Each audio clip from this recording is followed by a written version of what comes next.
Super tasty recipe అండి. చాలా చాలా బావుంటుందనమాట. దాని గురించి బౌల్ పెట్టేసుకొని 2 గ్లాసులు వాటర్ వేసుకున్నాను. దాంట్లో రుచికి సరిపడా సాల్ట్ వేసుకొని దీన్ని బాయిలింగ్ వచ్చే వరకు బాయిల్ చేసుకుంటామండి.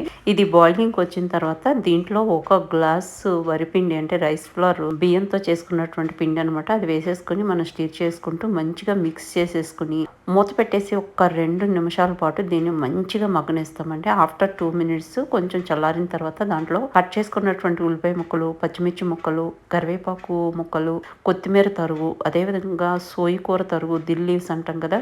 క్యారెట్ తురుము, అదేవిధంగా వేపించుకున్నటువంటి పల్లీలు ముక్కలుగా చేసుకుంది, నానబెట్టుకున్నటువంటి పెసరపప్పు, జీలకర్ర వేసుకొని మంచిగా మిక్స్ చేసేసుకుంటామండి. ఇంకా వాటర్ అదంతా అక్కర్లేదా, కూరగాయల వాటరే సరిపోతుందనమాట. ఇలా ముద్ద చేసేసుకున్నాక తవ్వ పెట్టేసుకుని దాని మీద ఒక టీ స్పూన్ ఆయిల్ వేసుకుని కలుపుకున్న పిండిలోంచి ఒక ముద్ద తీసుకుని ఈ విధంగా స్ప్రెడ్ చేసేసుకుంటామండి. కింద ఇంకా మనము స్టవ్ ఆన్ చేయలేదు. స్టవ్